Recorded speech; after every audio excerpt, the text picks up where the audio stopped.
G'day everybody, welcome back to Secure the Bag OT NRL edition.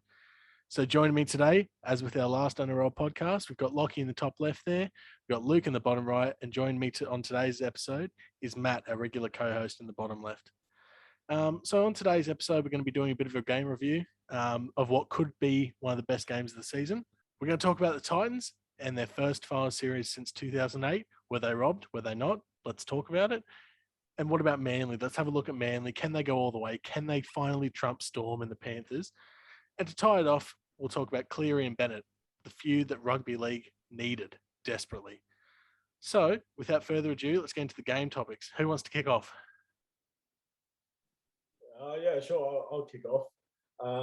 Looking at two games from this week, the Seagulls, the Roosters, the Panthers, the Eels. Just focusing on the Eagles game, I mean, that was a blowout for the Roosters. The Seagulls just showed their class. Had glimpses of the Seagulls from 2008 when they played the Storm in the final. Yeah, they played really well. The Roosters, they look really shaky, especially from their game the previous week against the Titans. I mean, when you come that close to losing to the Titans 25-24, you know that their Roosters team is not up to par to what they were in previous years. I mean, that's probably pending injuries as well, but to lose that bad to the Seagulls, I mean, that's just it's not in the Roosters characteristic or their demographic essentially. No, it's not part of their ethos. They have a winning ethos. They have that mentality that they should be winning, and they should have been getting a bit further than this. I think they should have made these last four teams, but I mean, they really had a shocking game, and Manly were all over them from the start. And the Roosters, they like to pride themselves in their defense as well. So, like, whenever teams attack them, it doesn't matter if it's a grubber to the goal line, they'll stick their foot out. They'll do anything to stop them from getting over. They'll just go repeat set after repeat set after repeat set. They'll just defend their line as much as possible. But this game, they look really shaky. They look really leaky as well. And I mean, that's evident by the scoreline. Yeah, I mean, and we'll talk about it. Talk about the confidence and the mentality that Manly possess in a little bit. But PC, mate, what was your thoughts on the game? Like, that was a blowout. Yeah, it was an interesting one, wasn't it? I was sitting back watching it, and I'm thinking to myself, Manly had a lot to prove, based off last week against Melbourne. But they just completely blew the Roosters out of the water. Tedesco was probably one of the best players as well as Jared, but it just wasn't. It wasn't a Roosters performance who have been battling with injuries, all year. Really, really happy for Manly. And yeah, I same with Matt. I expected a lot more from the Roosters. I feel like it would have been better, and losing Sam Verrills as well was a big out for the Roosters because then they've had to change their spine, different combinations as well. So you got to take that into account as well.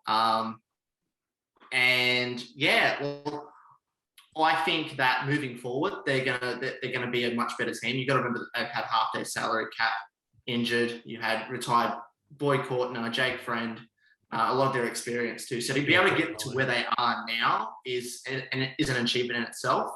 But yeah, still really disappointing from two back-to-back premiership team like the Roosters. So yeah, really disappointing. And don't forget the Morris brothers retired as well, and they've had a league plagued of injuries and suspensions. I mean, Victor Radley, he's not one to be the cleanest player on the field. That Sam Verrills tackle, it was definitely high. Probably could have avoided it, but sort of a subject we might be able to discuss in next episode when we talk about the judiciary system. 100%. I could be here all day talking about the judiciary system, but I'll leave that for next week. Definitely. I mean, Luke, mate, do you have any thoughts on the Roosters game, or do you want to take us straight into the big game, probably the best game of the season so far, in my opinion? What did you have any thoughts on the Roosters game, Roosters performance? Yeah, I'll just go quickly on the Roosters. I think Locky covered it pretty well. He's basically said everything I was going to say. Look, Roosters had a good season. Realistically, from where they are at the start of the year, I don't think any fan could complain with the season that they've had, regardless of the injuries and the things they've had to go through as a team. I also think that, as Locky said, Ben Marshke coming in, such an important position, the number 9, the dummy half of the service and things like that. He's not up to the standard, but the Roosters were really disappointing. They just didn't actually come out of the blocks well, but yeah, full credit to Manly. They deserve to be there, and Manly, they're going to have a cracking game. We'll get into it later, but I'll move straight on to the Battle of the West from yesterday that I think, despite it being 8-6, and despite there being no points in the second half, was one of the most physical games I can remember. It was seriously intense. I'm a big Panthers fan as what they've done in their development and stuff like that. I'm not a big fan of Parramatta, but I was sitting there just waiting for stuff to happen. So I pose it probably, I've got to start with Matt first. What would you think of the game, and what did you think were the key moments for you that decided that low scoreline? Look, I think the key moments that started off that decided the scoreline was those 2 disallowed tries for the Panthers in the first half. So I think it was Stephen Crichton got over in the right corner, but his foot was on the line, and he also dropped the ball as he was going down. And then there was out of the scrum, I think it was Cleary to Luai to, I forgot who the centre was, and he's gone over to score, but they've disallowed it as there was a shepherd, I believe, or interference with play. Nice dive by Mitchell Moses is what that's called. Yeah. I mean, yeah, it was a very good dive by Mitchell Moses. I think those were some of the deciding factors in the game, those 2 tries being disallowed. Other than that, I think the low scoring is just the pressure that both teams put on each other. I think both of them just were hungry to get to the next stage of the finals to go up against the Storm. So I think both of them were just trying to push and show everything they've got. And it's just a battle of 2 good teams trying to win to get through the next round. I do think, though, the Panthers aren't fully up to what they were at the start of the season. I mean, it's pretty evident after the first State of Origin that Cleary and Luai haven't really had that same connection. I think there was the injury that Cleary sustained. I think Luai sustained the injury as well after the second State of Origin, and that sort of put the Panthers in a little bit of disarray at the moment. Just to add on to that as well, the fullbacks, Panthers fullback, he dropped some sitters last night. Some sitters. He didn't have a great game. But I mean, all credit to the Panthers and Penrith in those last 10 minutes. They defended their hearts out. I mean, they some top-notch defense from the Panthers. And I was very, yeah. Yeah, I mean, I think it was just a testament to the way that they played well all year. Yeah. They really don't want to let this go. And I mean, and them coming up against the Storm this week is whoever wins this game is probably going to take the Premier. So, I mean, Pierce, what were you going to say, mate? I was very critical of Parramatta last week, and I was very impressed by their performance. There's a lot weighing on Brad Arthur. I did mention last week how they haven't got that winning roster and that they've always kind of bailed out. Yeah. Attack hasn't been their issue. They've always been able to attack, but it's been the defense that's been a big issue too. They've leaked a lot of points. Defense has been non-existent. No, yeah. So that was a big up for them. Will it be enough for Brad Arthur to stay on for the next 2 years? I don't know. But I do think that Penrith, there's a lot of hype around Penrith. I feel like for a team who's one of the most top attacking teams in the league, they were actually really disappointing. Out of the 2 teams, they were probably, I think Parramatta were more deserving. I feel like it was just those key moments that, Cleary and Luai may have just stepped up a little bit more. But I would have even considered going for the 2 points in a couple of those small moments, just being that little bit more ahead, and it gives you that momentum. It would have given them that comfortability as well. They would have been able to settle down a little bit, and they wouldn't have had so much riding on those last 10 minutes of defense as well. But I agree with you. I mean, I think we've said everything that needs to be said. I mean, as I mentioned before, it's interesting that Melbourne and Penrith are going to come up against each other next week. We all thought they were going to be in the grand final. So yeah, exactly. Yeah. And I'm pretty confident in saying that whoever wins this game is going to go on to be the premiers. Mm. And I think it's really hard, 100%. and we will get into Manly in a second, but I really can't see even Manly, I can't see Manly beating either of these teams as they stand. I mean, but enough about that for now. Titans. I know we talked about the Titans last week and we said, well, they're just there to make up numbers, blah, blah, blah, blah, blah. They put in a good effort in these finals. They do. Right? They really do. They're out, whatever. But since their first finals since 2008, I think they played well. It's impressive. Everyone was writing them off at the start of the year. There was a lot of talk about their big recruits in Tino and David Fafita. Justin Holbrook, he is an amazing coach. Been with them for the last 2 years. I do think that, and there was been a lot of controversy about this, but they were definitely robbed. There was a moment in the game where Sam Walker kicked the field goal, and the Titans players were literally obstructed to go and charge it down. And I just think you've got to be a little bit more complacent. I feel like if it was any other team other than the Gold Coast Titans, there'd be a big uproar about it. Again, credit to them. They've done a really good job to even just make the 8. But no, I reckon if they can keep that momentum next year, we'll see them again, possibly in the top 8 again. But they've done nicely. I can see that. They took the Roosters down to the wire. I mean, 25-24. The Roosters they didn't deserve that win at all. The Titans were all over them for the majority of the game, and it's only they got really lucky, right? They got really lucky. They did. So I kind of agree. They got a little robbed. I'm not sure if they would have made it past the next round. I don't think they would have been. They're not that good. Not that good yet. But I think the best thing for the Titans playing this finals was their development of their big signings, their young players, David Fafita, Tino Fa'asuamaleaui, and Jaden Campbell as well. I mean, I want to hear Luke's opinion on this as well, but I think this finals was crucial for Jaden Campbell, especially being a young guy, one of his first full season in the league, I believe.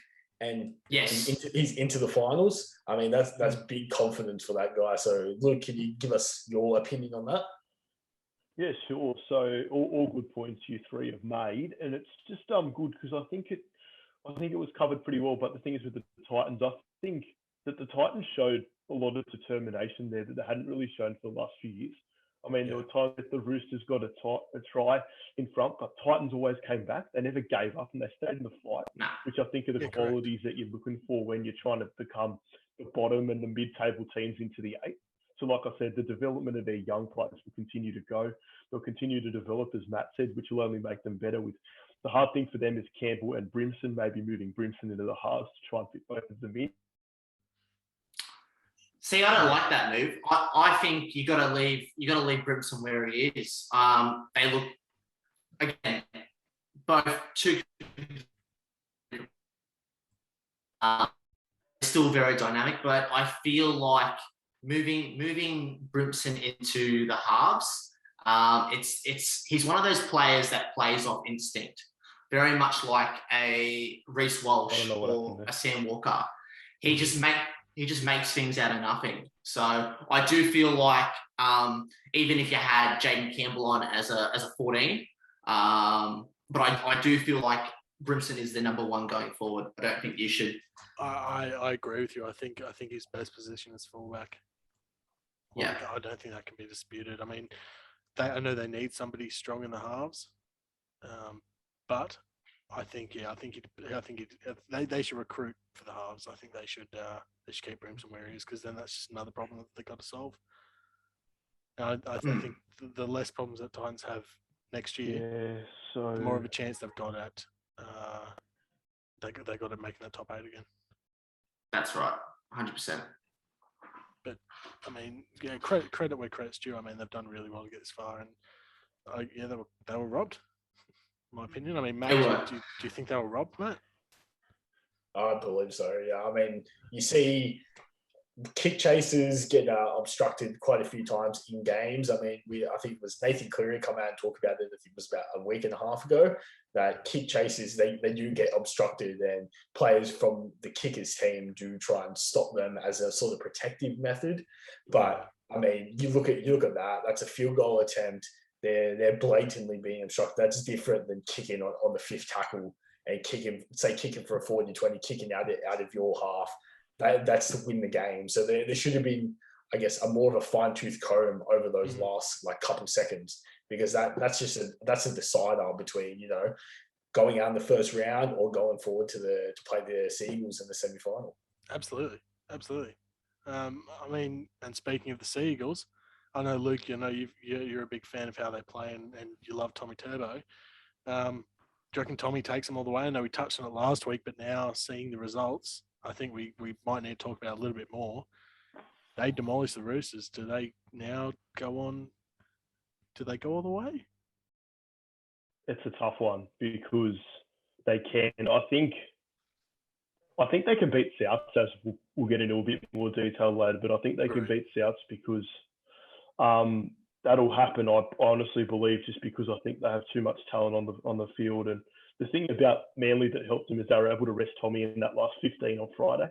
So just giving him that little extra time, giving you a little bit more time off, back to a 7 or 8 day turn. I don't exactly know when the game will be, but that's how it'll be. And I do think though they would have learnt a lot from playing Melbourne last week in that big game. To be honest, I think Melbourne are too strong for Manly. I still think Melbourne are the best team in the comp. But for somehow, if the Panthers can get over Melbourne, I think Manly will beat the Panthers. Yeah, I can't see the Panthers getting one over Melbourne just yet. Maybe not this year. No. If they have a cracking season next year, I mean, they're going to lose out a car. I mean, he's a major factor, and if the Panthers can continue on that increase, I think they could probably win the Prem next year. But I mean, Pearson, man, I know you love Tommy Turbo as well. Yeah, I'm a big Tommy fan. I actually, because Brisbane didn't make the 8, Manly were my second team. You know, like I love what Des has done. Some really smart coaching, some really good signing of some players who probably don't get the reps that they deserve. I know that both Saab and Garrick used to be at the Dragons, and unfortunately it didn't work out at that particular time. But they're just two of the players who I love watching. Great entertainers of our game. As far as Manly, I'm not sold on them. Like, I want them to do well. We're going to realise that the Bunnies have had the week off. You know, they have been watching this game, analysing, and there is a way to beat Turbo. And Melbourne have shown how to do it. And I think the Bunnies have just got to sit back. And again, I do like the Bunnies as well. This one's a really tough one. But I do think it'll be a Bunnies Melbourne Grand Final. Penrith haven't shown enough. I feel like they're tired, and I just feel like they haven't got any more answers. So I reckon Melbourne will get up, and then the Bunnies will. Wayne Bennett he's he'll definitely get them up for that game. Yeah, I can't say even if they do. I think we'll hear from Matt in a minute, but I think if all three of us are in agreement at the moment, there's no way this Manly squad beats Melbourne at this stage. I don't think.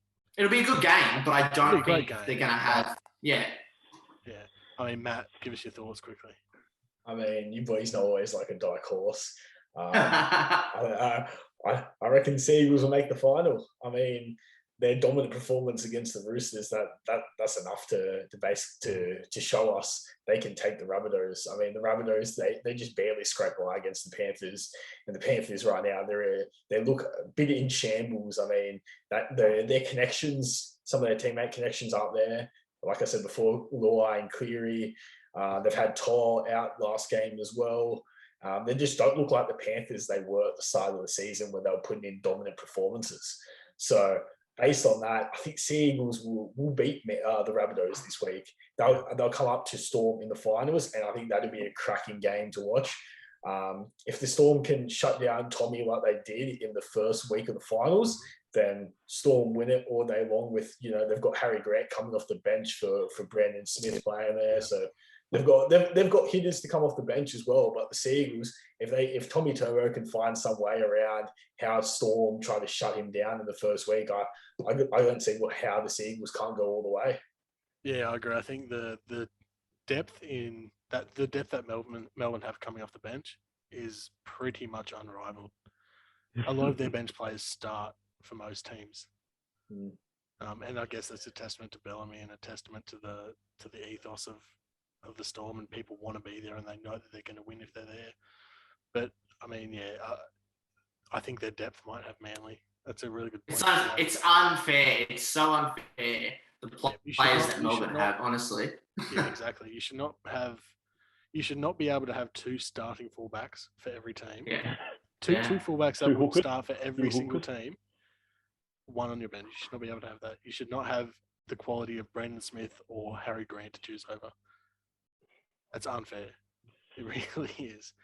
It is, but I think as well with this point that Matt points to as well, I think with everyone says with Turbo and they can go all the way, I just think that Bellamy's the best coach in the league, as I went on in a bit of detail last week, and he'll shut him down. He'll shut him down, 100%. Bellamy will be able to counter it. Yeah, it's not the first time he's had to come up against a really influential player. I mean, he did it against players like Tedesco when they were playing against the Roosters, and he knows how to deal with one-player teams. And not that Manly are a one-player team by any means, but he knows how to shut down that key target man, right? Mm-hmm. So I think the Storm have too much for Manly. If it comes down to that, it might not even come down to that, but it's hard to see how it doesn't. It's hard to see how it doesn't. I mean, and to tie us off, I think, Pierce, mate, do you want to run us through the next topic? We've got Cleary versus Wayne. So this was a good one. I was laughing when I was watching it. I was like in stitches. So the feud between Wayne Bennett and Ivan Cleary. So I think it's good for the sport. I feel like with where we are at the moment with the NRL crackdown, when we had that at the start of the year, it's stuff like that kind of makes you sit back and go, man, I love watching NRL. Like the feuds we've had over the years, Gallen and Nate Miles, Bennett and Seabolt, every NRL commentator in the bunker. I mean, come on. Like, it's so entertaining. I love it. I love it. And I feel like Ivan Cleary's if he could have his time again, he might have said a couple of things differently. Yeah, I'm interested to see what you guys thought of it. I know it's a topic that's been in the media a fair bit. Every time I scroll on Facebook, it just keeps popping up. So Cleary, in his press conferences, I think the way the press conference is designed, it's how you're being the representative of your team, not yourself at that point. And Cleary really spoke for himself. I think he dropped the ball a little bit because Wayne Bennett in the lead up to that game and even in the aftermath, I think Wayne Bennett got the best of him both times. He was toying with him. He was like a puppet on strings. Exactly. He knew exactly what he was doing. It was almost laughable. It kind of makes you want to see. It makes you want to see a Rabbits and Panthers grand final. Well, absolutely. Can't see it happening, but I would love that. Yeah. I mean, it's we haven't had a huge rivalry or one that matters in a while. No, I mean, you had the. Sorry, you touched on we had the Bennett and the Seabolt controversies, right? Yeah, but both weren't great teams when that was happening. I mean, the Broncos are nowhere at the moment, unfortunately. That hurts. The Bunnies are only just coming back into form. But Luke, mate, how across this topic are you? Pretty well. I just think, I mean, you guys are a bigger, I call it soccer, but Jackson calls it football, but clearly this is football. But it's just, as you guys would say, I mean, Bennett's got Cleary in his pocket, a soccer analogy, and he just completely outplayed him, and he had him mentally, and the Panthers were just mentally gone before that game started because he put all the pressure on. You got to remember with Cleary's coached about over 10 years ago, he's coached over 300 games. He hasn't won a comp. The other three guys that are coaching, Bennett, Bellamy, and Hasler, have all won comps. So exactly. Bennett's thing that he's saying and trying to wind up Penrith isn't going to work against the other coaches because they've been there and done it. That's, I think, a big point that people are missing. Yeah, just to touch on that, sorry, Lachlan, just to touch on that, Luke, what you were saying before. Anthony was saying Bellamy, one of the most decorated coaches in the league. I mean, Bennett's up there as well. These three other coaches, they have plenty, they have an abundance of experience. So they just got that edge over Cleary, both in the game, coaching their team, and mentally off the field as well. So, yeah, it's not surprising the outcome of this and what's happened. But yeah, it'd be good to see if they face off each other again. I know it's not going to happen in the final, but even at the start of next season to see how they face off and what the reception between the two coaches are like. That might be where the Panthers come unstuck for me in the finals, because that happened last year as well. Again, there's a lot to say about the players, and the players are fantastic. Cleary, Nathan Cleary is a joy to watch every time he's on the field. But I think maybe it comes down to that they don't have that winning mentality yet. I'm sure if they won a premiership, they would be all over everybody. I think they would be the new Storm. But I can't say they're not going to get that premiership anytime soon, I don't think. Not as long as Bellamy's still at the Storm. So maybe yes. I think that's where they'd crumble a little bit. See, I'm not buying it. I'm not a big fan of Penrith. At the start of the year, they were very arrogant, very cocky, very kind of in your face. I remember when they first, I think it was Raiders at Penrith Park, and Joey Tarpany's waiting to go on the friggin' field, and friggin' Crichton gets into him and pushes him, and just there's something about them that rubs me the wrong way, and I feel like they've got to the point now where they just haven't got any more fuel left in the tank, and they're tired. And I honestly feel like next year will be good for them to reboot, but I just feel like it's the cockiness and arrogance that's gotten to them. Yeah, I agree. Personally. I think that they're running out of steam at this point, and when they do have that extra click, the teams know how to shut them down or stop them. And it's pretty evident in the Para game, 8-6. So, anyways, I think we should leave it there. Please watch this space for everyone that's watching on YouTube. Watch this space. We're going to be doing our team of the season recap after. We're going to be looking at the judiciary system. We're going to be looking at the bunker. We're going to do a season review, and maybe even a little cheeky grand final preview. So thank you for joining me, Luke, Matt, and Locky. It was a pleasure as always. Awesome. Everyone on YouTube, be sure to like and subscribe, share it around to everyone. Check our socials in the description below, and we will catch you next time on Secure the Bag OT NRL edition. Catch ya.